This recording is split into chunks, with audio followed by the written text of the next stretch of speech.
베드로전서 1장 2절인데요. 네, 1장 2절입니다. 1장 19절 봉독하겠습니다. 네, 1장 19절입니다. 1장 19절 함께 봉독하겠습니다. 오직 흠없고 점없는 어린 양 같은 그리스도의 보배된 피로서 된 것이니라. 아멘. 베드로는 박해받다 흩어져 외국 땅에서 살고 있는 흩어진 나그네, 박해로 인하여 어려움 당하는 성도들에게 법적 보호를 받지 못하는 난민들이지요. 그런 어려운 상황 가운데 있는 성도들에게 편지합니다. 그 편지하기를 오늘 본문 이 앞단락의 1장 2절에 보면 하나님 아버지의 미리 하심을 따라 성령의 거룩하심으로 순종함과 예수 그리스도의 핏부림을 얻기 위하여 택함 받은 자들에게 편지하노니 라고 이야기합니다. 첫 서두의 목적이 뭐냐면 1장 2절에 보면 예수 그리스도의 핏부림을 얻기 위하여 라는 표현이 등장합니다. 베드로가 지금 초대교회 성도들에게 편지하면서 하고 싶은 이야기, 또 해야 할 기도, 그들에게 얼마나 많은 필요와 도움 여러 가지가 있겠습니까? 베드로에 있어서 가장 중요한 것, 베드로의 삶에 있어서 가장 소중한 것을 제일 먼저 밝히기를 예수 그리스도의 핏부림을 얻기 위하여 택함 받은 자들에게 편지한다. 지금 박해로 인하여 어려움 당하는 성도들에게 그들에게 편지하는 내용의 핵심이 예수 그리스도의 핏부림이라는 단어를 쓰고 있습니다. 왜 그럴까요? 왜 베드로는 지금 초대교회 성도들에게 그들은 박해와 시련으로 어려움 당한 그들, 재산을 잃고 생명의 위협을 당하는 그들에게 하나님의 보호, 위로 혹은 그들의 삶의 능력을 간구하지 않고 가장 먼저 예수 그리스도의 핏부림을 간구하고 기도하고 있을까요? 베드로는 초대교회 성도들을 하나님의 거룩한 제사장들이라고 생각했습니다. 베드로는 지금 이 박해받고 있는 초대교회 성도들을 편지할 때 오직 너희는 택하신 족속이요 왕같은 제사장들이라 라고 하면서 이 박해 가운데 있는 성도들을 하나님의 거룩한 제사장으로 본 거예요. 그 제사장된 하나님의 백성들에게 가장 중요한 것은 이 구약의 이스라엘의 제사장은 아론과 그 아들들이 제사장직을 행하는데요. 그 아론과 그 아들들이 대제사장직을 행할 때 반드시 위임식을 거치게 되어 있고요.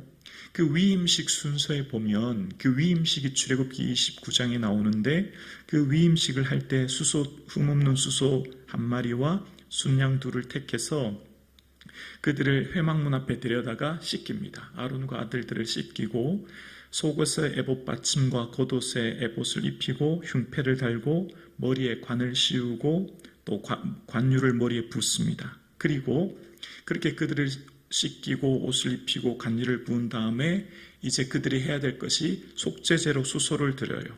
그런 다음에 화제로 순양 한 마리는 제단에서 잡아서 피를 제단 주위에 뿌리고 한 마리는 어떻게 하냐면 순양 한 마리를 잡으면 그 피를 아론과 그 아들들의 오른쪽 귓불이, 오른손 엄지가락, 오른손 발가락에 바릅니다. 그리고 그 나머지 피를 제단에 뿌리고 또 하나 하는 게 있습니다. 그 피를 아론의 아들들의 옷에 뿌리라 라고 이야기합니다. 그 이유는 왜 그러냐면 출애굽기 29장 21절에 보면 그 옷이 거룩하여지리라 라는 말씀이 나와요. 피를 그들의 옷에 뿌리는 이유는 그 핏부림을 통해서 아론과 그 아들들이 거룩함을 입는다라는 겁니다. 그 순양의 피로 말미암아 그들이 거룩함을 입게 되고 귀와 손과 발이 거룩함으로 하나님 앞에서 예배하도록 그들을 부르셨다는 거예요. 그러니까 제사장의 위임식에 해야 될 일은 핏부림을 받는 것, 그래서 그들이 거룩해지는 것이 중요한 순서였죠. 그래서 지금 이 베드로는 초대교회 성도들의 삶 자체가 하나님의 거룩한 제사장이었기 때문에 그들에게 예수 그리스도의 그 핏부림을 얻기 위하여서 핏부림을 얻기를 그들에게 간구하고 있는 겁니다. 그 핏부림의 은혜는 그들의 삶에 거룩함을 받게 되고, 그 거룩함은 반드시 죄 사함을 의미하는 것이고, 그 죄 사함은 누군가는 죽어야 했지요. 구약의 위임식의 순양의 죽음으로 그들이 대신 핏부림을 당했듯이 어린 양 대신 예수 그리스도의 그 대속함의 은혜로 그들이 핏부림을 당한 거예요. 그래서 오늘 본문 바로 앞구절 1장 18절에 이렇게 얘기합니다. 너희가 알거니와 너희 조상이 물려준 헛된 행실에서 대속함을 받은 것은 은이나 금같이 없어질 것으로 된 것이 아니요. 대속함이라고 하는, 대속이라고 하는 것은 속전을 내고 풀어준다, 노예의 몸값을 지불하고 자유를 준다, 이런 의미가 있는 거죠. 그러니까 우리가 죄에서 자유함을 얻은 것은, 우리가 죄에게 종노릇 당하지 않는 것은, 우리가 사망에서 자유를 얻은 것은 대속함 받은 예수 그리스도께서 피 흘리심으로 인해서 우리가 거룩함을 얻게 되었는데, 그 대속함은 은이나 금 같은 것으로 한 게 아니라는 겁니다. 어떻게 해요? 어린 양과 같은 그리스도의 피로 됐다는 거예요. 그런데 오늘 본문 1장 19절에 피라고 하는 것의 앞에 형용사로 뭐가 되어 있죠? 그리스도의 보배로운 피라는 거예요. 이 보배롭다라고 하는 것, 바로 데미오스라고 하는 원어는 가치 있다, 이런 겁니다. 가치 있다. 그러니까 베드로가, 여러분 보세요.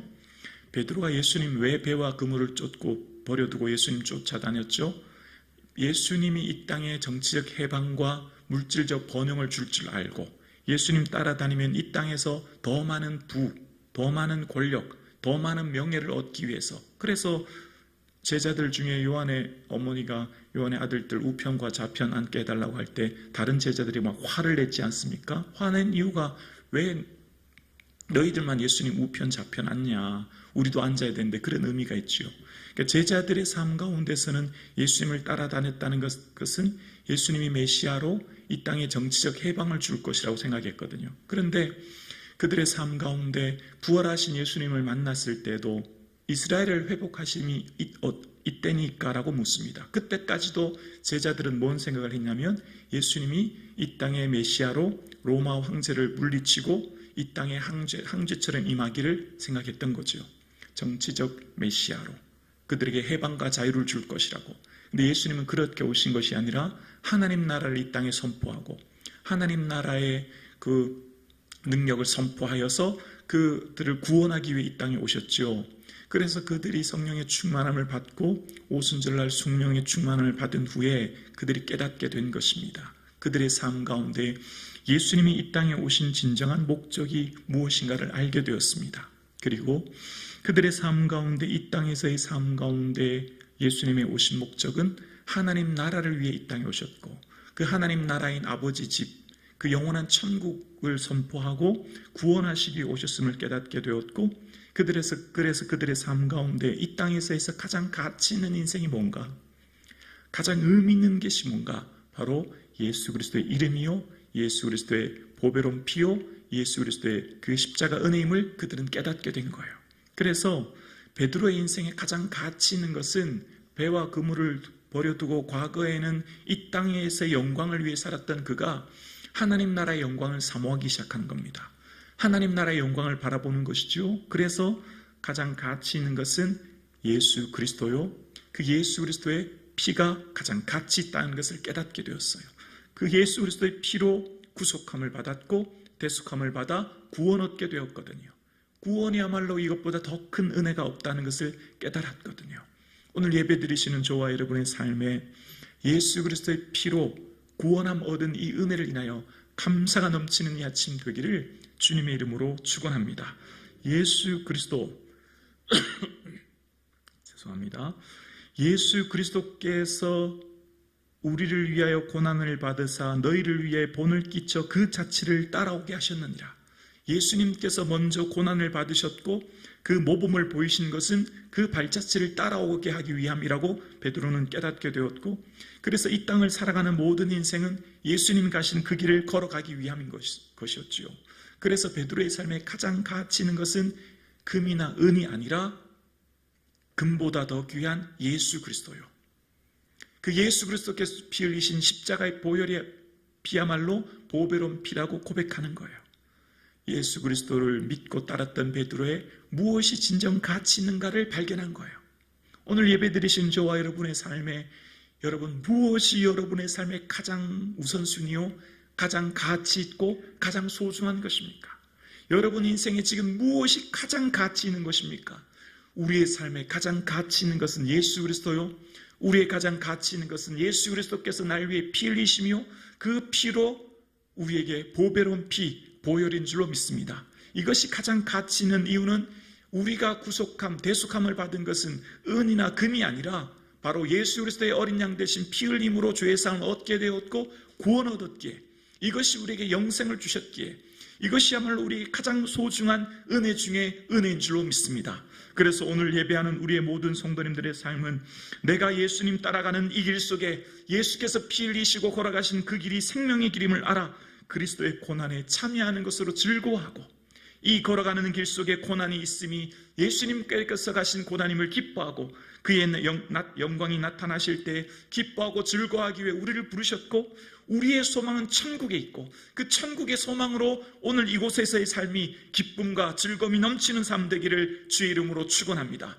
하나님의 날 임하기를 간절히 사모하고 그 새하늘과 새 땅을 바라보며 이 땅에서의 삶의 모든 순간들이 하나님 나라의 영광을 위해서 살아가는 것임을 기억하며 구원의 감격과 기쁨 속에 내게 주어진 삶의 하루를 충실히 살아갈 수 있는 그 은혜가 있기를 주의 이름으로 축원합니다. 세상 무엇보다도 소중한 예수 그리스도의 보배로운 피로 구속함을 받았고 우리의 삶에 가장 가치 있는 것은 예수 그리스도요. 그 예수 그리스도의 보배로운 피가 내게는 가장 가치 있는 은혜임을 기억하여 내게 주신 이 은혜 속에 기쁨이 넘칠 수 있기를 주 이름으로 축원합니다. 우리의 삶의 마지막 순간 우리는 예수의 피로 구속함을 받았느냐, 그것이 우리의 삶의 가장 중요한 의미와 목적이기에 오늘 예배하는 저와 여러분의 삶에 내게 주신 예수의 이름, 내게 주신 보배로운 피, 내게 주신 구원의 은혜가 가장 소중함을 알아 기쁨과 감사가 넘칠 수 있기를 주의 이름으로 축원합니다. 우리의 삶에 가장 가치 있는 것, 가장 우선순위, 가장 소중한 것은 예수 그리스도요.